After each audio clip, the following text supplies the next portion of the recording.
Irmãos, nesse momento nós vamos ouvir a palavra do nosso Deus. Essa palavra que é viva, que é eficaz, que transforma os nossos corações, que transforma as nossas almas, que nos aponta o caminho, a direção a seguir. Então nós vamos abrir a nossa Bíblia no livro de Deuteronômio, no capítulo 10. Deuteronômio, capítulo 10. Nós vamos ler dois versículos, o versículo 12 e o versículo 13. Vamos ler então a palavra do Senhor que diz: Agora, pois, ó Israel, que é que o Senhor requer de ti?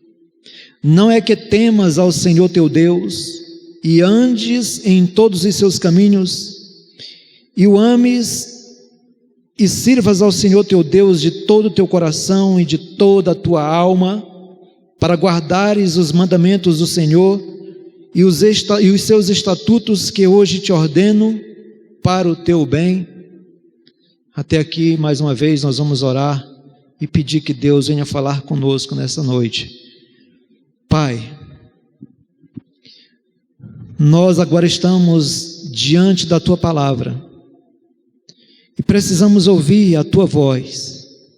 Nós já cantamos, já colocamos, Pai, a nossa vida na tua presença. Nós já nos dispomos a adorar ao Senhor nessa noite, mas agora nós queremos que o Senhor fale conosco, e o Senhor fala através da tua palavra. Por isso, Pai, nós pedimos, nos dê compreensão desse texto, abrindo o nosso entendimento e abrindo também os nossos corações para que a tua palavra seja por nós recebida de bom grado. Pedimos também, Pai, que o Senhor capacite as nossas vontades para que possamos seguir, obedecer aquilo que o Senhor quer falar conosco nessa noite. Ajuda-me, Senhor, capacita-me nesse momento, que o teu Espírito Santo use-me com a unção do Senhor, que não sejam as minhas palavras, mas a palavra do Senhor, pois é quando o Senhor fala que nós somos transformados. É em nome de Jesus que nós pedimos e nós agradecemos. Amém. Podem sentar, irmãos. Meus irmãos, depois de ser salva, toda pessoa precisa perguntar: e agora? O que Deus requer de mim? Essa pergunta é essencial para as nossas vidas, porque se nós não soubermos o que Deus quer de nós, como poderemos viver para a sua glória? Se nós não soubermos o que Deus quer de nós, como podemos viver a vida cristã? Aqueles que não sabem o que Deus quer para as suas vidas estão andando sem rumo, estão andando totalmente perdidos. Porém, irmãos, o cristão que quer andar ou que não quer andar às cegas, o cristão que não quer andar sem rumo, sem direção, pergunta: o que Deus requer de mim? O que Deus exige de mim?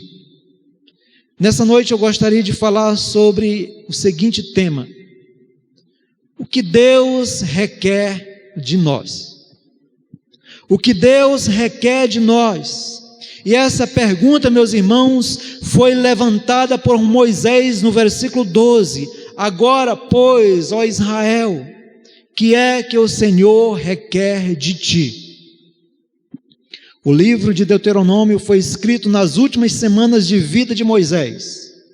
Imagine a cena: Israel está acampado à beira do rio Jordão, nas campinas de Moabe.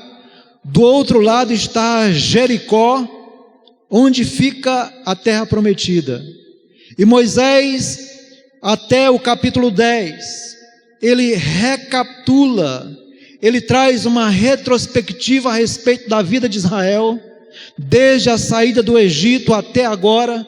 E Moisés até aqui está mostrando a Israel como o Senhor o conduziu através do deserto, como o Senhor manifestou a sua graça, a sua misericórdia ao seu povo, sustentando-o com maná, livrando-o de serpentes abrasadoras, guiando-o por todo esse deserto. E aí, depois de fazer essa retrospectiva, essa recapitulação da vida de Israel, antes de entrar na terra prometida, Moisés faz a pergunta ao povo: e agora, ó Israel? E agora, ó Israel, que é que o Senhor requer de ti? Que é que o Senhor requer de ti? Meus irmãos, e essa pergunta foi feita para Israel, mas a Bíblia, como palavra de Deus, serve para todos os cristãos em todas as épocas e em todos os lugares. Portanto, essa pergunta é para nós também hoje. O que Deus requer de nós? Qual é o nosso dever para com Deus? E então Moisés responde a essa pergunta. E nós vemos que a resposta de Moisés mostra que o nosso primeiro dever para com Deus é: nós devemos temer ao Senhor nosso Deus. Nós devemos temer ao Senhor nosso Deus. Mais uma vez, versículo 12: agora, pois, ó Israel, que é que o Senhor requer de ti? Ele responde: não é que temas ao Senhor teu Deus? Meus irmãos, a Bíblia não define precisamente o que é temer a Deus. O que a Bíblia faz repetidamente é mostrar que o temor a Deus está relacionado à obediência a Deus. E a passagem que temos diante de nós é um excelente exemplo disso. Depois que o povo foi orientado a temer a Deus, o povo também foi orientado a andar em todos os caminhos do Senhor, a servir ao Senhor e a guardar os mandamentos do Senhor. No versículo 20 vemos a mesma coisa: ao Senhor teu Deus temerás, a Ele servirás. E no penúltimo versículo do livro de Eclesiastes, capítulo 12, versículo 13, diz: teme a Deus e guarda os seus mandamentos, porque isso é o dever de todo homem. Isso quer dizer, meus irmãos, que o temor a Deus é a base para uma vida correta. O temor a Deus é a base para uma vida de obediência. Aquele que teme a Deus, obedece a Deus. E nós temos exemplo disso nas Escrituras. O primeiro exemplo é o exemplo da vida de José. José, no Egito, antes de revelar sua verdadeira identidade a seus irmãos, envia-os de volta para casa e diz que eles devem trazer a Benjamim. E então José encoraja os seus irmãos dizendo: eu temo a Deus. Meus irmãos, é como se José estivesse dizendo: por causa do meu temor a Deus, podem ter certeza de que eu não vou causar nenhum mal a vocês. Eu temo a Deus. Não se preocupem, eu não vou causar dano a vocês. Neemias, que foi governador de Judá depois do cativeiro babilônico, disse: mas os primeiros governadores que foram antes de mim oprimiram o povo e lhe tomaram pão e vinho, além de 40 ciclos de prata, até os seus moços dominavam sobre o povo. Porém, eu assim não fiz por causa do temor do Senhor. Por causa do temor do Senhor, José não foi cruel, José não foi impiedoso com seus irmãos. Por causa do temor do Senhor, Neemias não foi cruel, Neemias, ele não explorou o povo sobre quem governava. Temor é sempre acompanhado de obediência. E é isso, meus irmãos, que nós vemos na vida desses dois homens de Deus, na vida de José e na vida de Neemias. Temor leva à obediência. Esses homens obedeceram a Deus, primeiro porque eles temiam a Deus. A Bíblia fala mais de 150 vezes sobre o temor de Deus.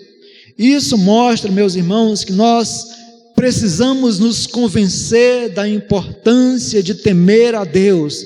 E esse temor nos leva a submeter a nossa vontade à vontade do Senhor. Devemos sempre lembrar que temor e obediência andam juntos.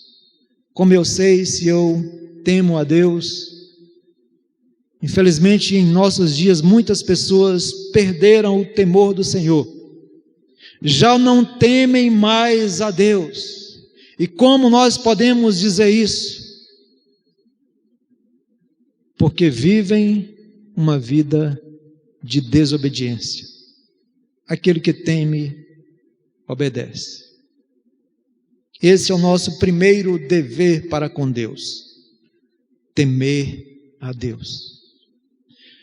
Nosso segundo dever para com Deus: nós devemos andar em todos os caminhos do Senhor. Versículo 12: não é que temas ao Senhor teu Deus e andes em todos os seus caminhos. Meus irmãos, essa não é a única vez que Moisés fala em Deuteronômio que Israel deve andar nos caminhos do Senhor. Por exemplo, no capítulo 8, versículo 6, ele diz: guarda os mandamentos do Senhor teu Deus, para andares nos seus caminhos e o temeres. Em Deuteronômio 11, 26 a 28, Moisés apresenta ao povo de Israel dois caminhos, porque, irmãos, na vida só existe dois caminhos: o caminho do bem e o caminho do mal, o caminho de Deus e o caminho do maligno. E Moisés apresenta ao povo de Israel dois caminhos: o caminho da obediência, que conduz à bênção, e o caminho da desobediência, que conduz à maldição. E aqui não pode haver neutralidade. Ninguém pode ficar em cima do muro. Moisés exige de Israel uma resposta, um compromisso, quando diz: eis que hoje eu ponho diante de vós a bênção e a maldição. A bênção, quando cumprires os mandamentos do Senhor vosso Deus, que hoje vos ordeno. A maldição, se não cumprires os mandamentos do Senhor vosso Deus, mas vos desviardes do caminho que hoje vos ordeno, para seguires outros deuses que não conhecestes. Outro exemplo nós temos no capítulo 30, versículo 16, que diz: se guardares o mandamento que hoje te ordeno, que ames o Senhor teu Deus, andes nos seus caminhos, e guardes os seus mandamentos, e os seus estatutos, e os seus juízos, então viverás e te multiplicarás, e o Senhor teu Deus te abençoará na terra a qual passas para possuí-la.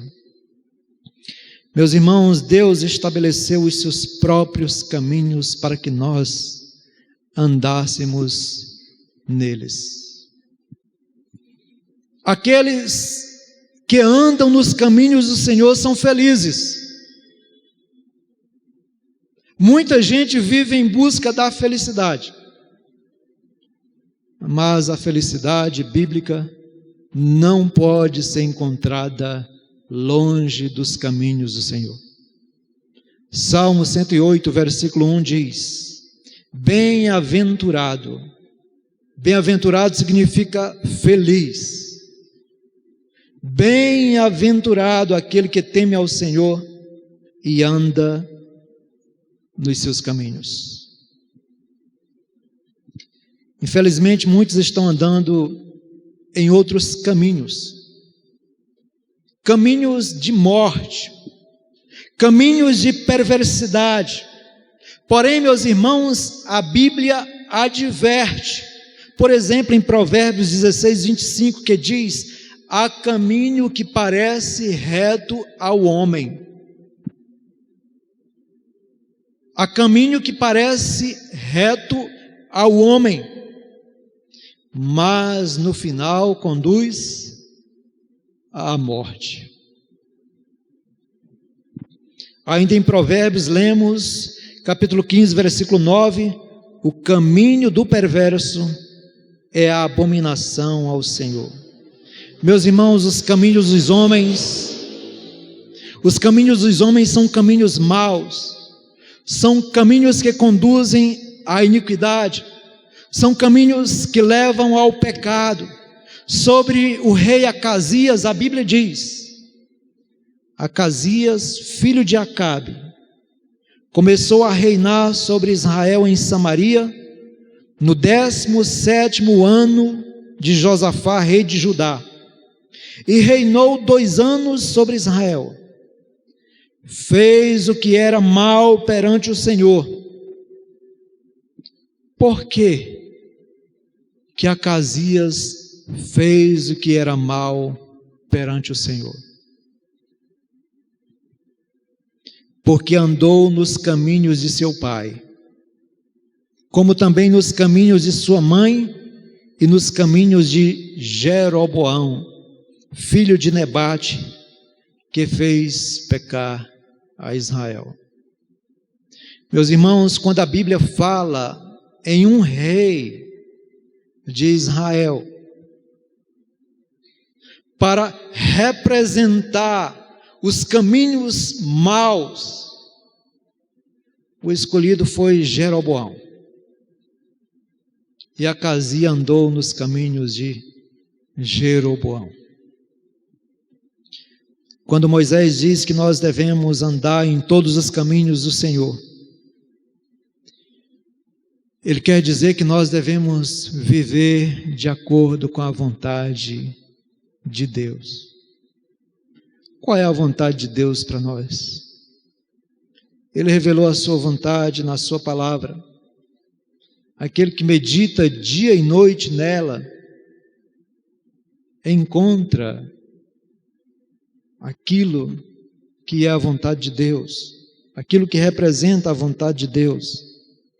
Nós devemos andar, meus irmãos, somente nos caminhos que Deus ordenou que andássemos, que são os caminhos do amor, que são os caminhos da justiça, que são os caminhos da retidão, que são os caminhos da paz, que são os caminhos da reconciliação. E para isso nós devemos buscar sempre a vontade de Deus para nos orientar a tomar as nossas decisões.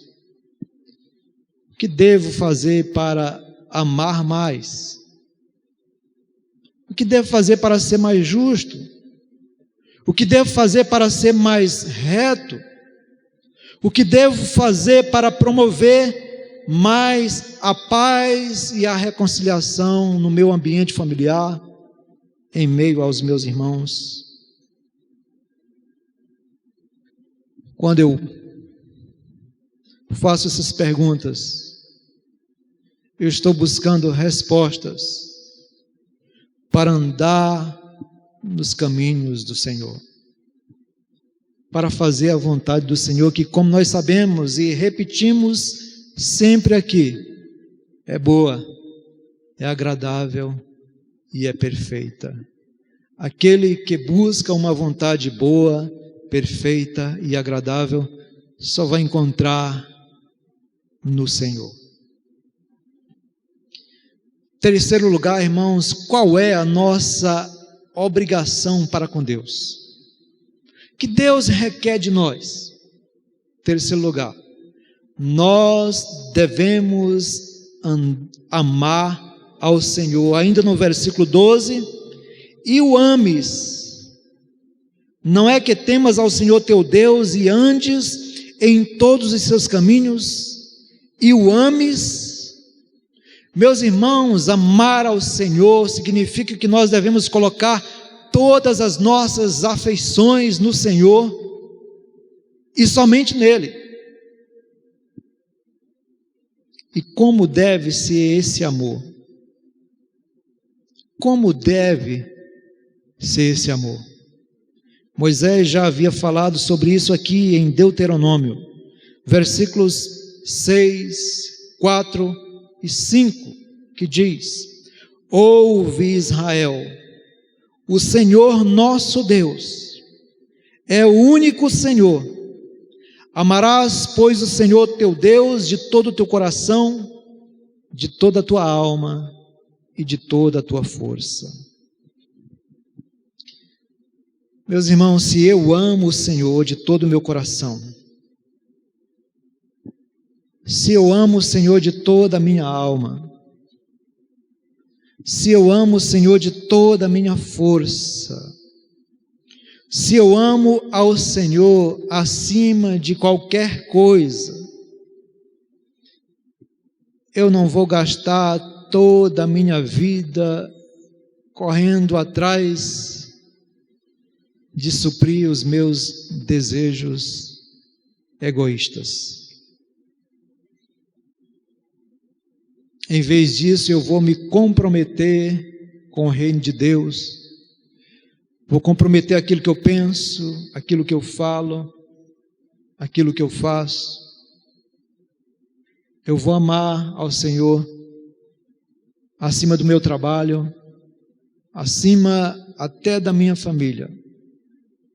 Nós podemos achar difícil, podemos achar isso muito exigente, amar a Deus acima da família. Mas é isso que a Bíblia nos ensina. Amar o Senhor teu Deus de todo o teu coração, de toda a tua alma, de toda a tua força.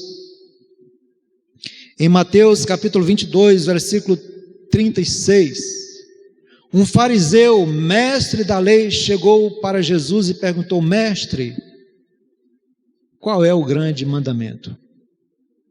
Qual é o grande mandamento? A resposta de Jesus, meus irmãos, foi: amarás o Senhor teu Deus de todo o teu coração, de toda a tua alma e de todo o teu entendimento. Jesus está citando Moisés.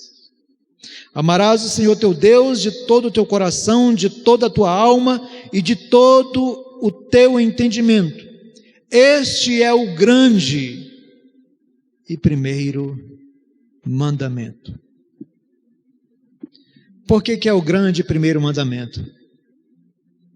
Porque aquele que ama teme a Deus. Aquele que ama guarda os mandamentos do Senhor. Teme a Deus por amor, guarda os mandamentos do Senhor por amor. O amor a Deus, irmãos, deve ser a nossa motivação. Quando nós estamos na igreja, quando nós fazemos algo para o Senhor, quando nós buscamos a presença do Senhor, a nossa motivação maior deve ser o amor a Ele. Infelizmente, muitos procuram a Deus por amor a si mesmos, para que Deus supra as suas necessidades. Não está errado nós buscarmos a Deus para suprir as nossas necessidades. O que nós não podemos fazer é buscar a Deus somente para isso. A nossa motivação maior deve ser o amor. O amor a Deus é quem deve nos levar até Ele. É quem deve nos fazer temer e guardar os seus mandamentos. Por que, irmãos, que nós devemos amar a Deus? Por quê? Porque Ele nos amou primeiro. Olha o que diz o versículo 15. Tão somente o Senhor se afeiçoou a teus pais para os amar. Não foi Israel que primeiro amou a Deus, foi Deus que primeiro amou a Israel e agora exige amor de volta. O amor entre o cristão e Deus, irmãos. É assim, primeiro Deus nos ama e depois nós amamos a Ele. Em sua primeira carta, no capítulo 4, versículo 19, o apóstolo João escreveu: nós amamos porque Ele nos amou primeiro. É só por isso. Nós o amamos porque Ele nos amou primeiro.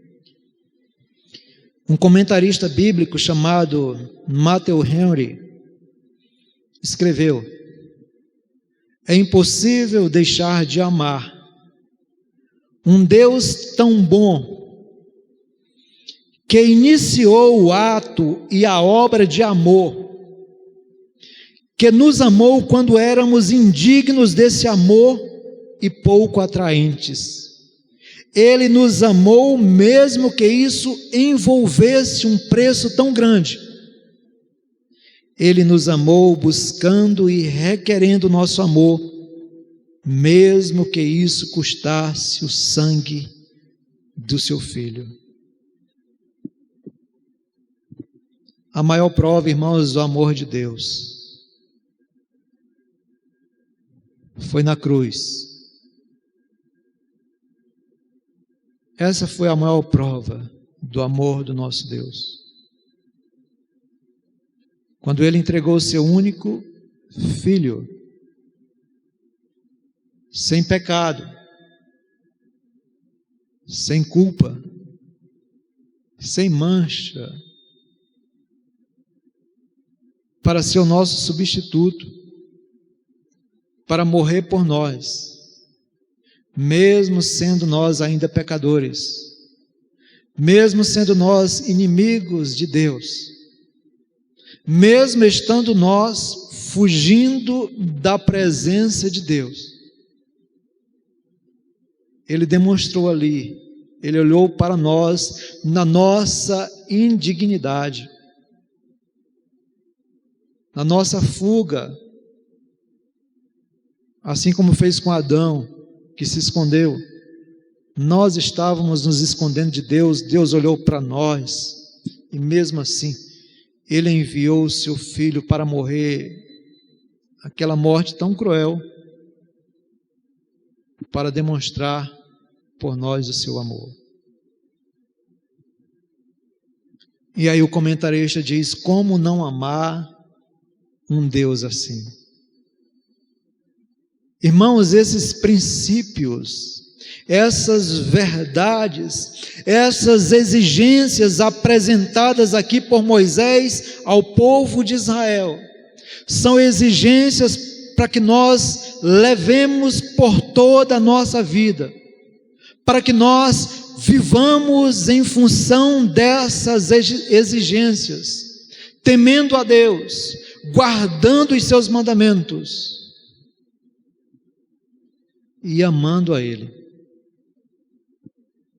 Amando a Ele, que é o nosso dever maior, porque quem ama teme, quem ama guarda os mandamentos do Senhor. Mas há mais aqui. Nós devemos servir ao Senhor em quarto lugar. Nós devemos servir ao Senhor. Essa é a quarta exigência. Meus irmãos, nós somos servos do Senhor. Deus nos comprou com o sangue de Cristo. Nós não somos de nós mesmos, por isso nós devemos dedicar a nossa vida a servir não a nós mesmos, aos nossos próprios interesses, mas devemos nos dedicar ao serviço de Deus. E esse serviço a Deus, diz o versículo 12, deve ser de todo o nosso coração e de toda a nossa alma. Meus irmãos, Moisés deixa claro aqui que o Senhor quer que nós façamos mais do que coisas externas, mais do que a obediência externa. Deus deseja que nós façamos a vontade dEle de coração. De coração. Paulo escreveu aos Efésios dizendo, Efésios 6:6, não servindo à vista como para agradar aos homens, mas como servos de Cristo, fazendo de coração a vontade de Deus. Esse é o serviço que Deus quer de nós. Não um serviço de aparência, para enganar aos homens, para que as pessoas olhem para nós e pensem como essa pessoa serve a Deus, como essa pessoa trabalha para Deus. Porque isso pode ser apenas um ritualismo, isso pode ser apenas uma aparência, mas Deus, irmãos, olha o nosso coração.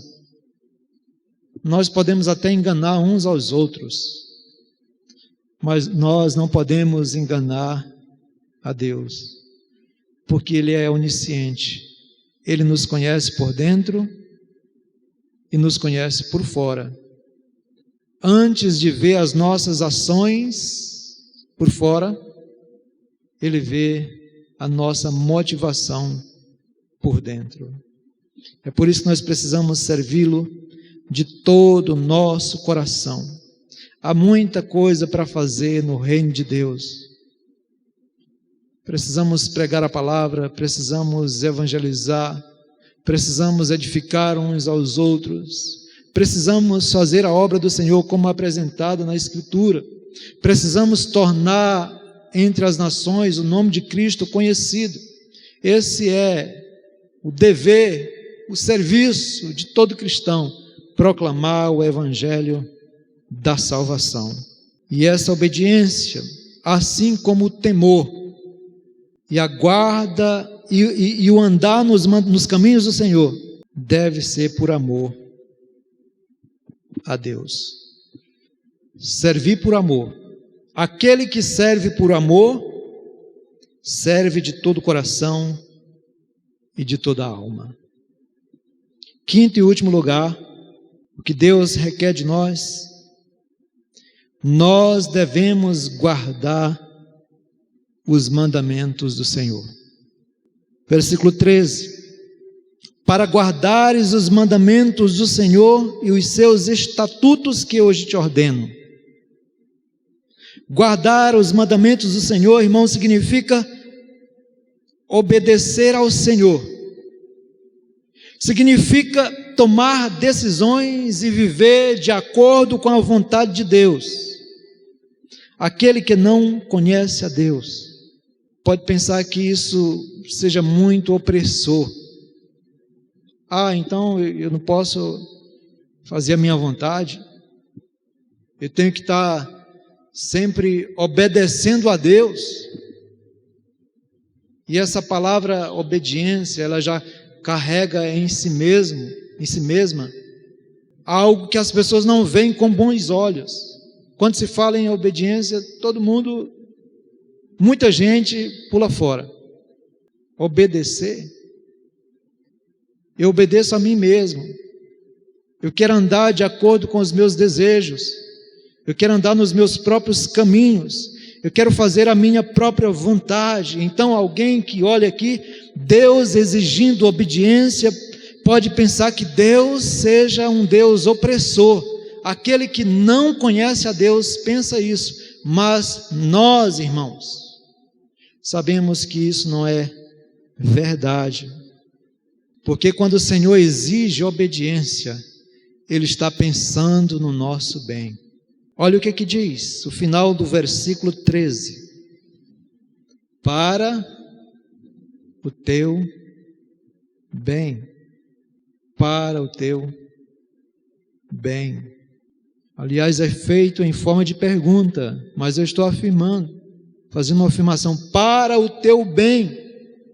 Nós, irmãos, devemos guardar os mandamentos que o Senhor ordena, crendo que todos eles são para o nosso bem. E eu vou fazer a relação aqui de um pai ou de uma mãe com o seu filho.